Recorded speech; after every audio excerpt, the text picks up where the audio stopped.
முதலமைச்சர் எடப்பாடி பழனிசாமி பிரதமர் மோடியுடைய பெயரை சொல்றது ரொம்ப தயங்குறாரு. அப்படிலாம் இல்லையா சார்? நாங்கள் இப்போ கூட நேற்று கூட பிரச்சாரத்தில் அவர் சொல்லியிருக்காரு, வேண்டும் மோடி மீண்டும் மோடி. சிறுபான்மை பாதுகாப்பு, முஸ்லீம்களை பாதுகாப்பு, முத்தலாக் சட்டத்தை எதிர்த்தோம் அப்படின்னா சொல்லிட்டு இருக்கிறதுங்கிறது பாஜகவுக்கு ஒரு விதமான அதிருப்தியை ஏற்படுத்தியிருக்குல்ல. நம்மளோட தமிழக மக்கள் நலன் சார்ந்த விஷயங்கள் நம்ம பாராட்டலாம், எதிரான நிலைப்பாட்டில் விடும்போது நம்ம எதிர்த்துருக்கோம். பிஜேபியோட கூட்டணி அமைச்சதுனால சிறுபான்மை வாக்குகள் அதிமுக கிடைக்காது. அப்படிலாம் இதற்கு முன்னாடி வரலாறு இருக்கே சார். ஆனால் கூட்டணி அமைக்கிறதுக்கு முதல் நாள் வரைக்கும் அதிமுக இருக்கிற மூத்த தலைவர்கள் கூட எதிர்த்து தான் இருந்தாங்க பாஜகவை. தலைமை என்ன முடிவு எடுக்குதோ, எங்களோட முதல்வர் எங்களோட ஒருங்கிணைப்பாளர் என்ன முடிவு எடுக்கிறாங்களோ அதன் அடிப்படையில் தான் எங்கள் நிர்வாகிகள் அனைவரும் பயணிக்கிறோம். தமிழ்நாடு முழுக்க அமமுகவுக்கு தினகரனுடைய அமமுக ஒரு மாயை தோட்டம், நாங்கள் தான் அடுத்ததுன்ற மாதிரி ஒரு மாயை மட்டும் தான் இருக்குது தவிர. ஆனால் அதிமுகவுக்கு எதிரான மனநிலை மக்கள்கிட்ட இருக்கிறதுனால முதலமைச்சரோ துணை முதலமைச்சரோ போற இடங்கள் எல்லாம் மக்கள் கூடுறது குறைவாக தான் இருக்கு. இப்போ உள்ள முதல்வர் துணை முதல்வர் பார்த்தீங்கன்னா உங்களுக்கு இதுக்கு முன்னாடி சினிமா படத்தை நடிக்கல, நாடகம் நடிக்கல, டூயட் பாடல. திரு ரவீந்திரநாத் குமார் அந்த தொகுதியில் ஒரு சட்டப்பேரவை உறுப்பினர் கூட இருந்ததில்லை. நாங்கள் தலைவனோட வாரிசுன்றது அதிமுக வாரிசுன்னு சொல்லுவோம். வணக்கம் நண்பர்களே. அதிமுக யாரை நம்பி தேர்தல் சந்திக்கிறது? திரு மோடியின் பெயரை சொல்வதற்கு திரு எடப்பாடி பழனிசாமி தயங்குகிறாரா? இதற்கு அதிமுகவின் திரு அடையார் சீனிவாசன் வழங்கும் பதில் என்ன? வணக்கம். வணக்கம் சார். அதிமுக முக்கியமாக முதலமைச்சர் எடப்பாடி பழனிசாமி பிரதமர் மோடியுடைய பெயரை சொல்றது ரொம்ப தயங்குறாரு. அப்படிலாம் இல்லையா சார்? நாங்கள் இப்போ கூட நேற்று கூட பிரச்சாரத்தில் அவர் சொல்லியிருக்காரு, வேண்டும் மோடி மீண்டும் மோடின்னு. அதனால் எங்களை பொறுத்தவரை யாரும் பிரதமர் வேட்பாளர், எங்களை பொறுத்தவரை அதிமுக கூட்டணி அமைத்த ஒரு பாஜக கட்சியோட பிரதமர் வேட்பாளர், அவரை நாங்கள் முன்னிறுத்தி மட்டும்தான் இப்போ தேர்தல் நாங்கள் சந்திக்கிறோம், பிரச்சாரத்தில் நாங்கள் இருக்கிறோம். ஆனால் மோடி பெயரை சொன்னால் தமிழ்நாட்டை பொறுத்தவரை, நம்ம தமிழகத்தை பொறுத்தவரை நம்ம அதிமுக தலைமையிலான கூட்டணி, ஆனால் நம்மளோட சாதனைகளை சொல்லி நாங்கள் வாக்கு கேட்போம். யார் பிரதமன்றதை மக்கள்கிட்ட எடுத்து வருது. ஆனால் முக்கியமாக வேலூர் போன்ற இடங்களில் முதலமைச்சர் எடப்பாடி பழனிசாமி பிரச்சாரம் செய்யும்போது முழுக்க முழுக்க நாங்கள் சிறுபான்மை பாதுகாப்பு, முஸ்லீம்களை பாதுகாப்பு, முத்தலாக் சட்டத்தை எதிர்த்தோம் அப்படின்னா சொல்லிட்டு இருக்கிறதுங்கிறது பாஜகவுக்கு ஒரு விதமான அதிருப்தியை ஏற்படுத்தியிருக்குல்ல. சரி, இதற்கு முன்னாடி பார்த்தீங்கன்னா மோடியா லேடியா கிட்டாமா வாக்கு வாங்கி எதிர்கட்சியில் நம்ம அமர்ந்திருந்தோம். ஸோ ஒரு சில மத்திய அமைச்சர்கள் கொண்டாட சில திட்டங்கள் வந்து நம்ம எதிர்க்க வேண்டிய சூழ்நிலை. ஏன்னா நம்மளோட தமிழக மக்கள் நலன் சார்ந்த விஷயங்கள் நம்ம பாராட்டலாம், எதிரான நிலைப்பாட்டில் விடும்போது நம்ம எதிர்த்திருக்கோம். இவன் காவிரி மேலாண்மை ஆணையம் அமைக்கட்டும், ஸோ பல விஷயங்கள் வந்து பார்த்தீங்கன்னா அவரோட நிலைப்பாட்டில் நம்ம எதிர்த்திருக்கோம். அவருக்கு நல்ல திட்டங்களை வந்து நம்ம ஏற்றுட்டும் இருக்கோம். அதனால நம்மளோட நிலைப்பாட்டில் என்னன்றது தெளிவாக சொல்லியிருக்காரு. ஆனால் ஒரு இடத்துக்கு இடம் மாறி மாறி முதலமைச்சர் பேசுறதுங்கிறது அந்த கூட்டணியில் முழுக்க முழுக்க இணையிலையோ முழுக்க முழுக்க ஜெல் ஆகலையோ அப்படிங்கிற சந்தேகத்தை வாக்காளர்கிட்ட கொடுக்குதா இல்லையா? இல்லை சார், இப்போ ஒரு மாவட்டத்தில் எடுத்தீங்கன்னா அந்த மாவட்டத்துக்கான பிரச்சனைகள் என்ன, முதல்ல அந்த பிரச்சனை அந்த மாவட்டத்துக்கு முன்னிறுத்தி நம்ம தேர்தல் பிரச்சனை பண்ணுவோம். பக்கத்து மாவட்டங்களில் அந்த மாவட்டத்துக்கான பிரச்சனைகள் இருக்குது. இப்போ தஞ்சாவூர் சைடில் போனால் அது ஒரு சில இடங்களில் வந்து ஒரு பிரச்சனைகள் இருக்கும். ஸோ அதனால் மாவட்டத்துக்கு அந்த பிரச்சனைகள் இருக்கும், அந்த பிரச்சனைக்கு ஏற்றாற்போல் நம்ம பிரச்சாரம் கொண்டு வருவோம். ஆனால் ஒரு மாவட்ட பிரச்சனை இருந்தாலும் கூட எங்கெங்கே இஸ்லாமியர்கள் கிறிஸ்தவர் அதிகமாக இருக்காங்களோ அங்கெல்லாம் போய் பிஜேபி எடுத்து தான் அவ்வளோவா ஒட்டலை, கொஞ்சம் தொலைவு தான் இருக்கும் அப்படின்னு திரு எடப்பாடி பழனிசாமி காமிக்கிறது அதிமுகவுக்கு பாதகம் தானே? இது வெறும் தேர்தல் கூட்டணி சார், இது வந்து கொள்கை கூட்டணி கிடையாது. இந்த தேர்தல் கூட்டணி ஒன்லி ஃபார் தேர்தலை சந்திக்கிறதுக்காக மட்டும்தான் ஒரு வெற்றியின் அடிப்படையில் நம்ம பயணிக்கிறோம். அப்படி இருக்கச்சா நம்ம அதிமுக பொறுத்தவரை பார்த்தீங்கன்னா உங்களுக்கு கிறிஸ்தவரும் இருக்கட்டும், முஸ்லீமும் இருக்கணும், தமிழர்களும் இருக்கணும். ஸோ அனைவரும் வந்து பார்த்தீங்கன்னா ஒரு ஒற்றுமையான நிலைப்பாட்டில் தான் அதிமுக கழகம் இருக்குது. ஸோ அதனால் நம்ம வந்து முஸ்லீமுக்கு எதிரான நிலைப்பாட்டில் இல்லைன்றதை நம்ம மக்கள்கிட்ட கொண்டு போகிறோம். திரு எடப்பாடி பழனிசாமி அதிக அளவுக்கு திரு மோடி பெயரை பயன்படுத்துறதில்ல, ஆனால் திரு ஓ பன்னீர்செல்வம் அதிக அளவுக்கு மோடி பெயரை பயன்படுத்துறாரு அப்படிங்கிற மாதிரி தான் வெளியே இருந்து பார்க்கறவங்களுக்கு தெரியுது. அப்படிலாம் ஒன்றுமே இல்லை சார். எங்களோட திட்டங்களை சொல்லி முதல்வர் அவர்களும் ஓட்டு கேட்குறாரு, துணை முதல்வர்கள் யார் பிரதமர் வேட்பாளர்ன்றதை சொல்லி ஓட்டு கேட்குறாரு. எங்களை பொறுத்தவரை அந்த பிரச்சாரத்தில் நடக்கிற விஷயங்கள் இது வந்து பெரிய இஷ்யூவாகி நம்ம மோடி பேர்லாம் சொல்ல அப்படின்னு பார்த்தா சென்னையில் நடந்த அந்த பொதுக்கூட்டத்திலே பார்த்தீங்கன்னா மோடி அவர்களும் பெருமையாக சொல்லியிருக்கிறார். அதனால் அப்படி ஒன்றுமே கிடையாது. இது வந்து ஊடகங்களால் கொண்டு வர பொருளை மட்டும்தான். பிஜேபியோட கூட்டணி அமைச்சதுனால சிறுபான்மை வாக்குகள் அதிமுக கிடைக்காது அப்படி நிலைமை தான் இருக்கு. அப்படிலாம் இதற்கு முன்னாடி வரலாறு இருக்கே சார். இதுக்கு முன்னாடி புரிஞ்சு அம்மா அவர்கள் இருக்கும்போது பிஜேபியோட நம்ம இருந்தோம், அப்போ நம்ம வாக்கு வாங்கியிருக்கோம். அதனால் அந்த மாதிரி ஒரு பார்வைகள் இல்லை. அதுக்கப்புறம் திமுகவே எடுத்துங்க, பாஜகவோட பயணிச்சாங்க, அப்போது வந்து வாஜ்பாய் கவர்மெண்ட் தலைமையிலான அரசு, அப்போது சிறுபான்மை ஓட்டு அவங்க வாங்கியிருக்காங்க. அதனால் அது வந்து ஒரு பார்வை அரசியல் ரீதியான ஒரு எதிர்கொள்ள முடியாததை அந்த மக்களை வந்து குழப்பத்துக்கான வேலைகள் தான் இதெல்லாம். மோடி எதிர்ப்பு அலை தமிழ்நாட்டில் இருக்கா இல்லையா? எனக்கு செஞ்ச மோடி அவர்களின் சாதனைகள் என்னென்னன்றது மக்கள் இப்போ உணர்ந்துருக்கிறாங்க அது படிப்படியாக. ஸோ அதெல்லாம் பார்க்கும்போது கண்டிப்பாக அந்த அலைகள்ன்றது இல்லை, மோடியோட அலைன்றது வெற்றிக்கான அலை மட்டும்தான் இப்போதைக்கு வீசிக்கொண்டு இருக்குது. மோடிக்கு எதிரான ஒரு மனநிலை சிறுபான்மையினர்கிட்ட இருக்கா இல்லையா? ஒரு காலத்தில் இருந்ததுன்றது உண்மைதான் சார். அது எந்த காலம் இல்லை வாஜ்பாய் தலைமையிலான அரசுக்கு அப்புறம் பார்த்தீங்கன்னா அவரோட செயல்பாடுகள் இப்போ வந்து இன்னும் திருப்திகரமாக இருக்குது. ஈவன் நீங்கள் எடுத்துக்கலாம் சார், ஒரு சிறுபான்மையை சேர்ந்த ஒரு சமூகத்தை சேர்ந்தவர் தான் இன்னைக்கு குடியரசுத் தலைவராக வந்து மோடி கவர்மெண்ட்டால், அதாவது பாஜகவால் மட்டுமே ஆக்கப்பட்டது. அப்படி இருக்கச்ச ஒரு பாஜக அரசு ஒரு சிறுபான்மை சமூகத்தை சேர்ந்தவர் தான் குடியரசுத் தலைவராக ஆக்கினாங்க. அப்படிப்பட்ட எங்களை பொறுத்த அரசியல் கட்சிகள்ன்றது அனைவரும் சமம்ன்றது, அதுக்காக முஸ்லீம் ஓட்டு வேணான்னு சொல்லி நாங்கள் சொல்லவே இல்லை. அனைவரும் ஒரு மக்களாக நாங்கள் இருக்கிறோம். ஆனால் நீங்கள் வேணும்னு கேட்டாலும் கூட சிறுபான்மை மக்கள், முக்கியமாக இஸ்லாமியர்கள் அதிமுக கூட்டணிக்கு வாக்களிக்க வாய்ப்பு இல்லை, அப்படித்தானே? அப்படிலாம் ஒன்றுமே இல்லை சார், கண்டிப்பாக வாக்களிப்பாங்க.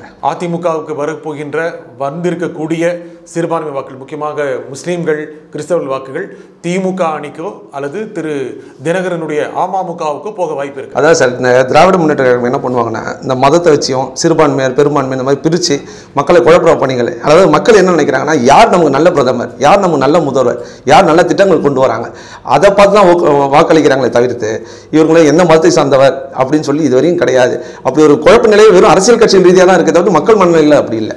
அப்படி சொல்ல முடியாது இல்லையா? இப்போ பெரும்பாலான மக்களுக்கு அதிகமாக பாஜக சாதகமாக இருக்கு, அது இந்துக்கள் சார்ந்த கட்சி அப்படிங்கிற ஒரு மனநிலை சரி பார்வை அப்படி இருக்கு சார். ஏதாவது இந்துக்கள் சம்பந்தம், அதாவது எப்படின்னா காவி துணி போடுறதுனால ஏதோ காவின்ற மாதிரி, இதே காவின்னு சொல்லிட்டு இருக்கு. இதே காவியோட தான் சார் அன்னைக்கு திமுக கூட்டணியிலிருந்து மத்திய அமைச்சர் வாங்கினாங்க.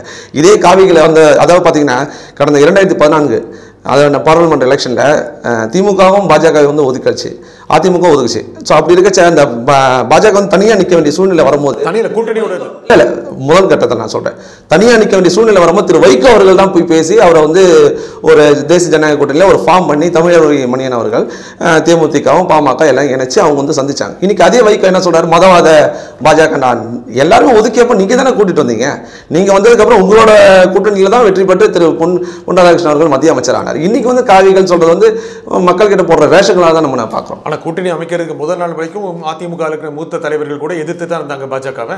இல்லை சார், அப்படிலாம் எங்களை பொறுத்தவரை என்னன்னா எதிர்ப்பெல்லாம் இல்லை சார். தலைமை என்ன முடிவு எடுக்குதோ, எங்களோட முதல்வர் எங்களோட ஒருங்கிணைப்பாளர் என்ன முடிவு எடுக்கிறாங்களோ அதன் அடிப்படையில் தான் எங்கள் நிர்வாகிகள் அனைவரும் பயணிக்கிறோம். எங்களை பொறுத்தவரை அந்த மாதிரி ஒரு எண்ணம் எங்களுக்கு இல்லை. அவர்கள் எடுக்கிற முடிவு கண்டிப்பாக நல்ல முடிவாக இருக்கும், மக்கள் நலன் சார்ந்து இருக்கும், அதிமுகவுக்கு உற்சாகப்படுத்த வேண்டிய நிலைமையாக இருக்கும்ன்றது எங்களுக்கு நல்லா தெரியும். பாஜக வேட்பாளர் நிற்கிற பல்வேறு தொகுதிகளில் அதிமுகவுடைய தொண்டர்கள் முழு மனதோட வேலை செய்யறதில்ல, சரியா தவறா? அப்படிலாம் ஒன்றுமே இல்லை சார். நீங்கள் பார்க்க தானே போறீங்க, வெற்றி பெற போகிறாங்க, அந்த வெற்றி கொண்டாட்டத்தில் நீங்கள் பார்க்க தானே போறீங்க. ஆனால் அப்படி வேலை செய்யல அப்படிங்கிற ஒரு குறைபாடு பாஜகவுக்கு இருக்கா இல்லையா? இல்லை, அப்படிலாம் ஒன்றுமே இல்லை சார். இன்னைக்கு இணைந்து செயல்பட்டுருக்க இப்போ அதிமுக இருக்கிற வேட்பாளர்கள் எங்கெங்க நிற்கிறாங்களோ அந்த இடத்துல பாஜகவும் சிறந்த முறையில் எங்களுக்கு பணியாற்றுறாங்க. அதே போல் பாஜக வேட்பாளர் எங்கேயோ அங்கே நாங்கள் பணியாற்றுறோம். தேமுதிக பாமக எல்லாமே ஒற்றுமையோடு தான் நாங்கள் இந்த இது வந்து மெகா கூட்டணி சொல்றதை தாண்டி மக்கள் கூட்டணியாக இன்னைக்கு செயல்பட்டு இருக்கோம். பாஜக எதிர்ப்பு வாக்குகள் திமுகவுக்கோ அல்லது அமமுகவுக்கோ போக வாய்ப்பு இருக்கு. பாஜக எதிர்ப்பு வாக்குகள் கண்டிப்பாக இல்லை சார். பாஜக எதிர்ப்பு வாக்குகள் உனக்கு இருந்தால் மட்டும்தான் நம்ம அதை பற்றி யோசிக்கணும். இருக்கும்ல, நிச்சயம் பாஜக எதிர்ப்பு வாக்குகள் நிச்சயமா இருக்கும். அது திமுகவுக்கு அமமுக அந்த எதிர்ப்பு வாக்குல கூட எங்களுக்கு சாதகமான வாக்குகளை மாற்றக்கூடிய பணிகள்ல தான் நாங்கள் இருக்கோம் சார். அமமுக இதன் மூலம் பாஜக எதிர்ப்பு வாக்குகளை கவர்ந்து அதிமுக எதிரான வாக்குகள் வந்து ஒரு சக்தியாக மாறக்கூடிய. அதான் சார், ஒரு அங்கீகரிக்கப்பட்ட கட்சிகள் அவருடைய எதிரான வாக்குகள் வந்து இன்னொரு அங்கீகரிக்கப்பட்ட கட்சிகள் செல்வது வந்து இயல்பு. அதுக்காக ஒரு சுயேட்சை கிட்ட போகுமான்னு கேட்டீங்கன்னா அதுக்கு பதில் சொல்ல முடியாது. யார் சுயேட்சைன்னு சொல்றீங்க? நீங்க யாரு இப்ப சுயேட்சை சின்னத்தில் நிக்கிறாங்களோ அவங்க சொல்றேன். இல்ல, இருந்தாலும் தமிழ்நாடு முழுக்க அமமுகவுக்கு தினகரனுடைய ஒரு மாயை தோற்றம் வந்து, அதாவது மக்கள் கிட்ட வந்து குழப்பிட்டு ஒரு மாயை தோற்றம் நாங்க தான் அடுத்ததுன்ற மாதிரி ஒரு மாயை மட்டும் தான் இருக்கிறத தவிர்த்து அது வந்து உண்மை நிலைப்பாடுன்றது மக்களுக்கு தெரியும். இன்னைக்கு படிப்படி அந்த நிர்வாகிகள் வெளியே வர ஆரம்பிச்சிருக்காங்க. அப்பவே தெரியுது அவரோட நிலைப்பாடு என்னன்றது. என்ன மாயன்னு சொல்றீங்க? ஏதோ மாயை. அதான் சார், ஒரு கூட்டம் இருக்காம ஒரு மாயை தோற்றமா அங்க இருக்குது, அவ்வளவுதான். ஆனா கூட்டம், அந்த மாயை தோற்றம் கூட அதிமுக இல்லையே. அதோட அதிகமான கூட்டம் எங்க கிட்ட இருக்கு சார். ஆனா இந்த கூட்டங்கள் எல்லாம் புரட்சி தலைவர்ல இருந்து புரட்சி தலைவியில இருந்து வழிவந்த கூட்டங்கள், புதுசா நேற்று உருவான கூட்டங்களோ பணம் கொடுத்து அழைத்து வந்த கூட்டங்களோ நாங்க கிடையாது. இப்போ அது மாதிரி பணம் கொடுக்கறதுக்கு வாய்ப்பு இல்லையா அதிமுகல? அப்படி பணம் கொடுத்து கூட்ட வேண்டிய அவசியங்கள் எங்களுக்கு இப்போ இல்லைன்றோம். ஏன்னா சிறந்த முறையில் ஆட்சி அமைச்சிட்டு இருக்கோம், மக்கள் சப்போர்ட்டோட நாங்கள் ஆட்சியில் இருக்கோம். அதனால எங்களை பொறுத்தவரை பணம் கொடுத்து எங்களுக்கு கூட்டம் கூட்டு வர வேண்டிய அவசியம் எங்களுக்கு இல்லை. பணம் கொடுத்தாலும் வர மாட்டேங்கிறாங்களோ? பணம் கொடுக்க வேண்டிய அவசியமே இல்லைன்ற அப்புறம் இதுக்கு வந்தோம். இல்லை, மக்கள் கூட்டம் பெருசாக கூடுறது இல்லையா? அப்படி கிடையாது சார். சார் நான் நினைக்கிறேன், இந்த பிரச்சாரத்தில் பாருங்க, நேற்று கூட பிரச்சனை முதல்வரில் அவ்வளோ கூட்டங்கள், நீங்கள் மக்கள் வெள்ளம் அவ்வளோ கூட்டங்கள் இருக்குது. அதனால எங்களை பொறுத்த பணம் கொடுத்து கூட்டு வர வேண்டிய அவசியம் எங்களுக்கு இல்லைன்றோம். ஆனால் அதிமுகவுக்கு எதிரான மனநிலை மக்கள்கிட்ட இருக்கிறதுனால முதலமைச்சரோ துணை முதலமைச்சரோ போகிற இடங்கள் எல்லாம் மக்கள் கூடுறது குறைவாக தான் இருக்கு. இல்லை சார், அதாவது இன்னைக்கு கூட காலைல பாருங்க, திரு ஓபிஎஸ் அவர்களோட கூட்டத்தை அதிக அளவில் கூட்டம் புருஷில் அம்மா அவர்களுக்கு எந்த அளவுக்கு கூட்டம் கூட்டுறதோ அதற்கு அந்த இணையான அதில் இல்லைன்னா கூட அது என்னென்ன ரீசன்னா உங்களுக்கு புருஷில் அம்மா அவர்களும் வந்து புருஷ தலைவர்கிட்ட வந்து வழி வந்தவங்க. ஸோ அது இல்லாமல் சினிமா நடிகையாக இருந்தாங்க. ஒரு ஃபேஸ் வேல்யூ இருந்துச்சு. இப்போ உள்ள முதல்வர் துணை முதல்வர் பார்த்தீங்கன்னா உங்களுக்கு இதற்கு முன்னாடி சினிமா படத்தை நடிக்கல, நாடகம் நடிக்கல, டூயட் பாடலை. அதனால் இவர்கள் வந்து ஒரு அடிமட்ட தொண்டனாக இருந்து அமைச்சராக தான் மக்கள் பார்த்து பழக்கப்பட்டாங்க. அதனால் அந்த அமைச்சர்களுக்கான கூட்டம் என்னவோ, அந்த அதிமுக கூட்டம் என்னவோ அது ஒன்றுமே எங்ககிட்ட இருக்கு. அவங்களுக்கும் ஃபேஸ் வேல்யூ இல்லைன்னு சொல்றீங்க? ஃபேஸ் வேல்யூ இல்லை சார். மக்கள் தான் அவர் ஒரு அமைச்சராக ஒரு சட்டமன்ற உறுப்பினராக மட்டும் தான் பார்த்து பழக்கப்பட்டவங்க. அவர் வந்து ஒரு டிவியில் ஒரு சினிமா நடிகராக பார்த்து, ஏன்னா மக்கள் கிட்ட ஒரு கவர்ச்சி வேணும், ஒரு ஃபேஸ் வேல்யூன்னு சொல்லுவாங்கல்ல. ஸோ இதுக்கப்புறம் தான் இவரோட ஆளுமைன்றது என்னன்றது இப்போ தான் மக்களுக்கு தெரிய ஆரம்பிச்சிருக்கு. இதுக்கப்புறம் பாருங்க, நீங்க ஃபேஸ் வேல்யூ நீங்க சொல்ற அதே ஃபேஸ் வேல்யூ, நீங்க சொன்ன அந்த தகுதிகள் எல்லாமே, ஒரு சினிமா நடிகர் இருந்ததில்லை இப்படிலாம் சொல்கின்ற தகுதிகள் எல்லாமே திரு டிடி தினகரன் இருக்கிறது அவரும் சொல்றாரு, அவருடைய ஆதரவாளர்கள் சொல்றாங்க. இல்லை சார், டிடிவி தினகரன் தான் நான் தான் சொன்னேன் சார். இன்னைக்கு அதிமுக எந்ததான்றாரு, அப்புறம் அதிமுக கைப்பற்றுன்றாரு, அதுக்கப்புறம் அமமுக எந்ததான்றாரு. அமமுக வந்து அங்கீகரிக்கப்படாத கட்சியா ஒன்றும் வச்சிருக்காரு. தனியாக சின்ன வேணுன்றாரு, தனி சின்ன வேணுன்றாரு. அதுக்கப்புறம் என்ன சொல்கிறேன், எங்கள் சுயேட்சை சின்னம் கொடுத்தா அப்புறம் எங்களுக்கு சின்னமே வேணான்னு சொல்கிறேன். எங்களுக்கு சின்னம் வச்சு இல்லை, என் முகம் தான் சின்னம்ன்றாரு. அப்புறம் சின்னத்துக்கு போய் போராடுறாரு. அதனால் அவரோட நிலைப்பாடுகள் வந்து ஒன்றும் மாறி மாறி மாறி மாறி இருக்கிறதுனால மக்களோட நிலைப்பாட்டில் என்ன, இவரோட நிலையான தன்மையில் இல்லைன்ற ஒரு நோக்கம் மக்கள்கிட்ட இருக்கு. ஆனால் அதிமுகவுடைய பெரும்பான்மை தொண்டர் அவர் பக்கம் இருக்காங்கல்ல. அது அதிமுக தொண்டர் சொல்ல முடியாது சார். திமுகவில் வந்து பார்த்தீங்கன்னா 2011 அதிமுகவோட, அதாவது திமுகவில் ஸ்டாலின் அவர்கள் முன்னிலைப்படுத்திய பிறகு வழி வழியாக பார்த்தீங்கன்னா அதுக்கப்புறம் திமுக வந்து கரைந்து கொண்டே வருது. 2011 எதிர்கட்சியாக கூட இழந்தாங்க. 2014 டெல்லியில் அவ்வளோ பவர்ஃபுல்லாக இருந்தாங்க, டெல்லியில் 0 வாங்கினாங்க. அதில் 2016. ஸோ அந்த கூட்டங்கள் ஒருவேளை ஒன்றா திமுகலேருந்து தினகரன்கிட்ட போகலாம் எங்களை பொறுத்தவரை. அதிமுக கூட்டம் அதிமுகவோட தான் இருக்குது. ஆனால் ஸ்லீப்பர் செல் திரு தினகரனுடைய ஸ்லீப்பர் செல் இன்னும் கூட அதிமுக இருக்குல்ல. அவர் இன்னும் பல வருஷமா 2 வருஷமா ஸ்லீப்பர் செல் சொல்லுவாங்க. இதுவரையும் ஒருத்தரோட ஸ்லீப்பர் செல் கூட அவர் சொல்லலை. என்ன பொறுத்தவரை பார்த்தீங்கன்னா திமுகல இருந்து போன ஸ்லீப்பர் செல்ஸ் தான் இப்போ தினகரன் கிட்ட இருக்காங்க. நாங்கள் சொல்லுவோம். யார் சொல்றீங்க? ஆமாம் சார், இன்னைக்கு யாரு கலைராஜன் யாருன்றது தெரிஞ்சு போச்சு, செந்தில் பாலாஜி யாரும் தெரிஞ்சு போச்சு. அதனால இப்போதைக்கு அவர் ஸ்லீப்பர் செல்னு அதிமுக சொல்ல வேணாம், திமுக தான் சொல்லணும். தினகரன் கட்சியில் எங்களுக்கு வந்து ஸ்லீப்பர் செல்ஸ் இருக்காங்க. தேர்தலில் அதிமுக எத்தனை தொகுதியில் ஜெயிக்கும்? அந்த முதல்ல ஜெயிக்கக்கூடிய தொகுதி எதுன்னு நினைக்கிறீங்க? அதாவது பிறக்கிற குழந்தைல எந்த குழந்தை வந்து சிறந்த குழந்தை சொல்ல முடியாது. எங்களை பொறுத்த 40 தொகுதியும் எங்களை பொறுத்தவரை அது குழந்தைகள் தான். கண்டிப்பாக வெற்றி அடையும். இந்த வெற்றி விழாவில் கண்டிப்பாக உங்கள் தொலைக்காட்சி கலந்து கொள்ளும். நம்பர் 1 இது ரொம்ப பிரகாசமான தொகுதி எது சொல்வீங்க? தேனி முதலில் சொல்லப்போனால். ஏன்னா தேனியை பொறுத்தவரை இதற்கு முன்னாடி புரட்சி அம்மா அவர்கள் ஆண்டிப்பட்டியில் நின்றார். அதனால் அந்த காலகட்டம் ஒரு நட்சத்திர தொகுதியாக இருந்துச்சு. அதுக்கப்புறம் பாராளுமன்ற தேர்தலில் வந்து முதல் ஒரு நட்சத்திர தொகுதியாக இன்றைக்கி வந்து தேனி தொகுதி இருக்குது. என்ன காரணம்? அது ஒரே காரணம், இந்த ஊடகங்கள் பார்வைகள் எல்லாமே வந்து அந்த பக்கம் திரும்பினதுக்காக காரணம் எங்களோட ஒருங்கிணைப்பாளர் மகன், துணை முதல்வரோட மகன். அது மட்டும் இல்லாமல் அதிமுகவோட வாரிசு, கிட்டத்தட்ட 18 ஆண்டு காலம் அதிமுக பணியாற்றிய ஒரு வாரிசு. ஸோ அப்படி இருக்கச்சா எங்களோட பொறுத்தவரை அதிமுகவின் வாரிசு அங்கே நிற்குது. அதிமுகவோட தலைவரோட மகன்றதை தாண்டி அதிமுகவோட வாரிசு நிற்குதுன்ற முறையில் எங்களை பொறுத்தவரை பிரகாசமாக இருக்குது. தேனி தான் நம்பர் 1ங்கிறீங்க? கண்டிப்பாக. அது எது தோப்பீங்களோ அதை சொல்கிறீங்களோ? இல்லை சார், தேனியில் வந்து பார்த்தீங்கன்னா எதிர்கட்சிகள் எந்த அளவுக்கு வாக்கு வாங்க போகிறாங்க நீங்களே பாருங்கள். கிட்டத்தட்ட எனக்கு தெரிஞ்சு ஒரு 10,000 வாக்குகள் வாங்குறதே எனக்கு தெரிஞ்சு பெரிய விஷயம் நான் நினைக்கிறேன். தங்கத்தமிழ் செல்வன் ஜெயிக்க வாய்ப்பு இருக்குது. தங்கத்தமிழ் செல்வன் வந்து அவர் ஃபஸ்ட்டு எதில் இருக்காருன்னு எங்களுக்கு தெரியல. ஏன்னா அவரே வந்து தினகரன் கூட இருந்தார். தினகரனுக்கு எதிரான நிலைப்பாட்டில் சில இடத்துல பேசியிருக்காரு. இவன் அந்த சட்டமன்ற உறுப்பினர் 18 சட்டமன்ற உறுப்பினர் தீர்ப்பில் பார்த்துருப்பீங்க. நான் வந்து நாசமாக போகிறோம் கூட சொன்னார். ஒருவேளை அன்றைக்கி அவர் சொன்னது ஒருவேளை பழிக்குமா என்னன்றது இப்போ தெரியல. என்ன சொல்கிறீங்க?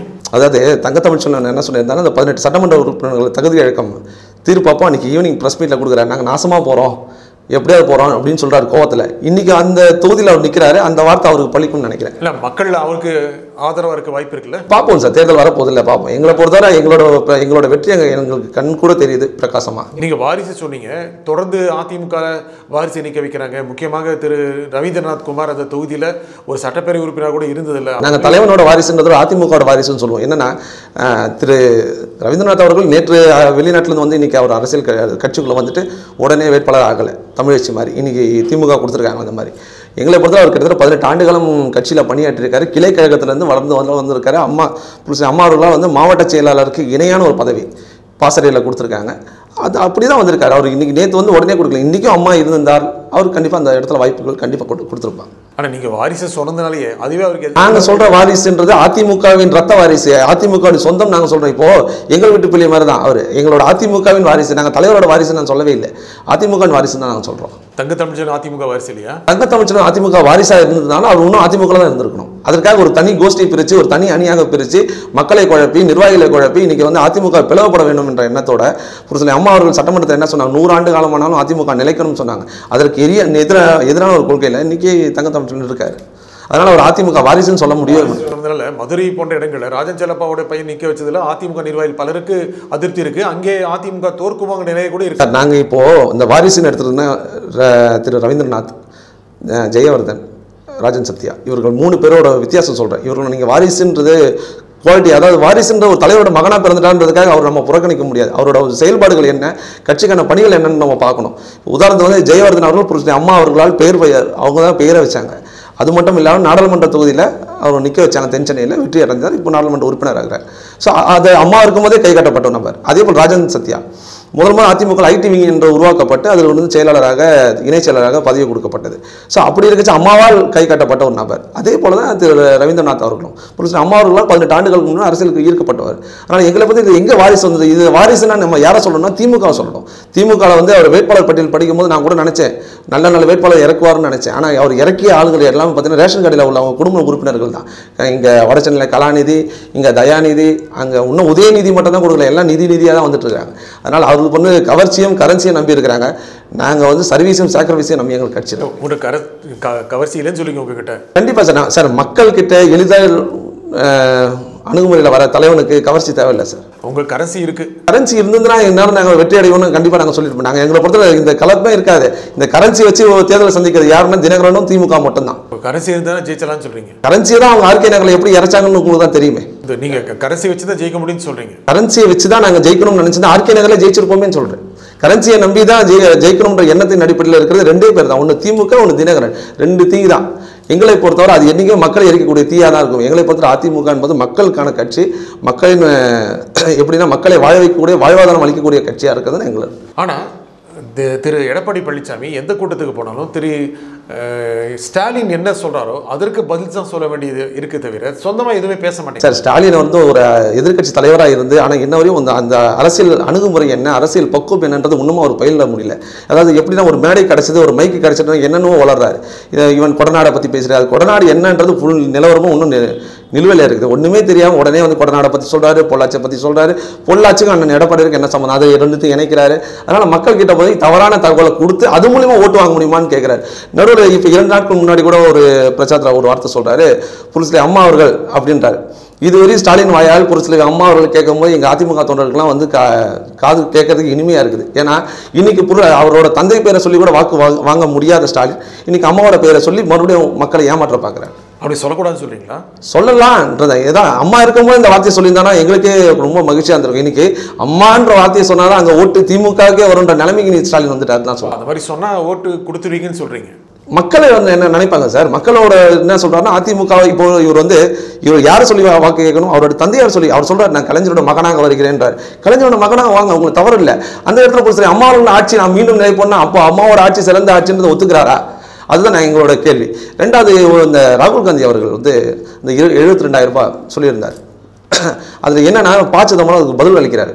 அப்போ அவர்கிட்ட பத்திரிகையாளர் கேட்குறாங்க, இது முடியுமா, சாத்தியமானு சொல்கிறாங்க. இல்லை, இப்போ பொருளாதாரம் நல்ல நிலைமையில் இருக்குது, கண்டிப்பாக சாத்தியம்ன்றாரு. இதே பாச்சதம்பரம் 2 நாட்கள் முன்னாடி ஒரு பேட்டி அளிக்கிறார், மோடி அரசாங்கத்தால் நாசமாக போனது பொருளாதாரம். அப்போ அவரோட நிலைப்பாடு என்ன? முன்னாள் ஒரு பேச்சு, மறுநாள் ஒரு பேச்சு. நல்ல பொருளாதாரம் இருக்குது சாத்தியம்னு சொல்கிற அதே வாய் மறுநாள் முடியாதுன்றாங்க. அதனால் மக்கள்கிட்ட எப்படியோட மாற்றி மாற்றி சொல்லி குழப்பி கொண்டுட்டு இருக்காங்க. ராகுல் காந்தி ஆண்டுக்கு 72,000 வறுமை கொண்டு கீழே உள்ளவர் கொடுக்கப்படும் அப்படிங்கிறது தமிழ்நாட்டு மக்களை ஈர்த்து திமுக காங்கிரஸ் கூட்டணி வெற்றி பெறுவதற்கான வாய்ப்பு இருக்குன்னு நீங்கள் சொல்லுங்கள். அதாவது சார், திமுக இதுக்கு முன்னே சொன்னேன், நிலம் இல்லாதவருக்கு 2 ஏக்கர் நிலம்னாங்க. அந்த மாதிரி அது கடைசியாக நிலம் கொடுத்தாங்களா இல்லையா? சரி, அல்வா கொடுத்தாங்க தமிழக மக்களுக்கு. அதே போல் ராகுல் காந்தி அவர்கள் அல்வா கொடுத்துட்ருக்காரு. அது ஏற்றுக்க மாட்டாங்க சொல்கிறீங்களா? கண்டிப்பாக ஏற்றுக்க சார், சாத்தியமே இல்லையே சார். எப்படி சாத்தியம்? மக்கள் அதை யோசிக்க போறாங்க. மக்கள் என்ன வேணுமோ அது சார், மக்களுக்கு நீங்க உங்களோட உதவி வந்து பணமா தேவையில்லை சார். மக்களுக்கானது அவங்களோட வாழ்வாதாரம், அவங்களோட வேலை வாய்ப்பு, தொழில் வளம் இதெல்லாம் கொடுத்தாலும் மக்களோட வளர்ச்சி வந்துடும். அதனால் நீங்க போயிட்டு அவங்களுக்கு 72,000 ரூபாய் கொடுத்தா அவங்க மக்களுக்கு நீங்க பிச்சை போட வேணான்றதான் எங்களோட கருத்து. ஆனால் இப்போ தமிழக அரசு 2,000 கொடுக்கறது அதெல்லாம் பிச்சை இல்லை. தமிழக அரசு வந்து பார்த்தீங்கன்னா அதில் வறுமை கோட்டுக்கு கீழே உள்ளவர்களுக்கு நாங்கள் சொல்கிறோம். வறுமை கோட்டில் அந்த இன்னமும் அந்த 2,000ன்றது அவர்கள் சிறிய உதவி. இப்போ உதாரணத்துக்கு ஒரு பூ விற்கிது ஒரு கோவிலுக்கு வெளியில் ஒரு அம்மா டெய்லி தண்டல் வாங்கும். அந்த அந்த அந்த அம்மாவுக்கு அந்த 2000 பெரிய விஷயம், நமக்கு ஒன்றும் இல்லாமல் இருக்கலாம். அதே மாதிரி தான் ராகுல் காந்தியும் வறுமைக்கட்டு கீழே உள்ளவர்களுக்கு தான் மாதம் 6000, வருடத்துக்கு 72,000. ஆனால் இது சாத்தியமான்றது நீங்க ராகுல் காந்தி கிட்ட கேட்கும்போது அவரே என்ன சொல்ற, சாத்தியம் சாத்தியம்னு சொல்றாங்க. எந்த வழிமுறையில் அவர் சாத்தியம், எங்கிருந்து நிதி திரட்டப்படும், எங்கிருந்து நிதி ஆதாரம் இருக்குன்றத அவரால் பதில் சொல்ல முடியல. அதனால அடிச்சு விட்டு போறது தான் பிரச்சாரத்தில் என்ன ஒண்ணா. சாதாரண மக்களுக்கு அந்த பணம் வருமாங்கிற எதிர்பார்ப்பதற்கு தவிர நீங்க சொல்லுகின்ற பொருளாதாரம் தெரிய வேண்டிய அவசியம் இல்லையே. அதுதான் சார், அதான் மக்களை பொறுத்தவரை என்ன சொல்றாங்க, எப்படி இது சாத்தியம்ன்றது மக்களுக்கு நல்லா தெரிஞ்சு போச்சு. இவர் அதாவது இந்த தேர்தல் பிரச்சாரம் ஒரு பொய்யான வாக்குறுதி. இன்னைக்கு அதை நம்பி அவங்க தேர்தலில் நிற்கிறாங்க. ரெண்டாவது நீ கேரளாலையும் போய் நிற்கிறாரு. ஸோ அப்போ அவர் என்ன நினைக்கிறாருன்னா, நம்ம எப்படி வெற்றி அடைவோம்ன்ற அவருக்கு அந்த ஒரு மனதைரியம் கொஞ்சம் கொஞ்சமாக குறைய ஆரம்பிச்சது. கேரளா ராகுல் நிற்கிற பட்சத்தில் இந்த பகுதி முழுக்க, தென் இந்தியா பகுதி முழுக்க காங்கிரஸ் ஆதரவான மனநிலை வரக்கூடிய வாய்ப்பு இருக்கு. சார், இப்போ அவங்க சந்தர்ப்பவாத கூட்டணி ஒரு உதாரணத்துக்கு ஒன்று தெரிஞ்சுக்கிறேன்.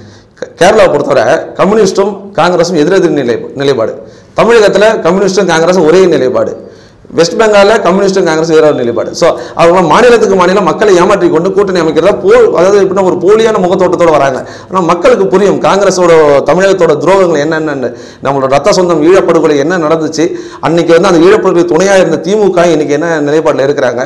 காங்கிரஸோட கூடா நட்பு கேடை முந்த சொன்ன கருணாநிதி இன்னைக்கு காங்கிரஸை திமுக வந்து அடமனை வைத்து விட்டுருக்காங்க. ஸோ அதனால மக்களுக்கு தெரியும் இந்த கூட்டணி என்ன, அதிமுக கூட்டணி என்ன, இரண்டும் எடை போட்டு பார்த்து மக்கள் நல்ல வாக்களிப்பார். மக்கள் பொறுத்த வரைக்கும் தங்களுக்கு யார் நன்மை செய்கிறார்கள், யார் செய்ய போகிறார்கள் பார்த்தானே செய்வாங்க. அந்த நன்மை செய்யறது தான் அதிமுகன்றது மக்கள் ஒரு முடிவுக்கு வந்துட்டாங்க. என்ன ரீசனா, இன்னைக்கு எல்லாரோட மக்கள் அவங்களோட சொந்த நிலம் அவங்க கையில் இருக்கு. என்னன்னா இந்த திமுக ஆட்சிக்கு வந்த பிறகு பார்த்தீங்கன்னா இந்த நில அபகரிப்பு வழக்கு நிறைய கிட்டத்தட்ட அவரோட அராஜகங்கள், அவரோட ரவுடிசம் இன்னைக்கு கூட பாருங்க சார், இன்னைக்கு திமுகவோட அராஜகங்கள் என்னென்ன நடந்துட்டு இருக்குன்னு ஒரு பிரியாணிக்கு பாக்ஸிங் பொருள் ஆரம்பிங்க, பல குற்றச்சாட்டுகள். அதனால ரவுடிசம் படிப்படியாக குறைக்கப்பட்டிருக்குது. இன்னைக்கு சட்டம் ஒழுங்கு நிலைநாட்டப்பட்டிருக்குது. அது வந்து மக்களுக்கு அதுதான் முக்கியம். நீங்க முதலமைச்சர் பேசுற மாதிரி பேசுறீங்க. முதலமைச்சர் அதே தான் பேசிட்டு இருக்காரு எல்லா கூட்டங்கள்லையுமே. இல்ல சார், உண்மை நிலைப்பாடு தான் சொல்றாரு. அவர் முதல்வர் வந்து போய் சொல்லல, உண்மை நிலைப்பாடு தான். நீங்க இதே பல ஊடகங்களை காமிச்சது நானே. அது நான் நினைக்கிறேன் சார். இப்போ அந்த பாக்ஸிங் போட்டவர்கிட்ட போயிட்டு மறுநாள் காலையில் பஞ்சாயத்துக்கு போய் உட்கார்றாரு ஒரு எதிர்கட்சி தலைவர். ஸோ அவரோட நிலைப்பாடு உடனே தற்காலிகமாக நீக்கப்படுறாரு, திரும்பி சேர்க்கிறாரு.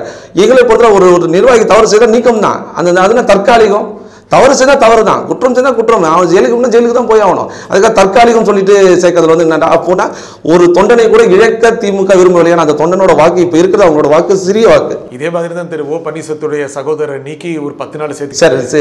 அவர் நீக்கின காரணம் வந்து வேற சார். அதாவது என்ன ரீசன்னா, அவர் வந்து கொள்ளையோ ரவுடிசமோ எதுவும் பண்ணல. அது வந்து நிர்வாக ரீதியாக நிர்வாகிகளுக்குள்ள ஒரு சின்ன மனஸ்தாபமே, அதுக்கப்புறம் மன்னிப்பு கேட்டதுக்கு இணைக்கப்பட்டது. இது வந்து அப்படி இல்லை, பொதுமக்களால் தாக்கப்பட்டது. பதில் கருத்து சொன்னமைக்காக திரு அடையாசி மிக்க நன்றி. ஓகே, மீண்டும் ஒரு பதில் சந்திப்போம். நன்றி, வணக்கம். உங்களுக்கு இந்த வீடியோ பிடிச்சிருந்தா லைக் பண்ணுங்க, ஷேர் பண்ணுங்க, கமெண்ட் பண்ணுங்க. இந்த எம் தமிழ் சேனலை சப்ஸ்கிரைப் பண்ணுங்க. மறக்காம பெல் சிம்பலை கிளிக் பண்ணுங்க.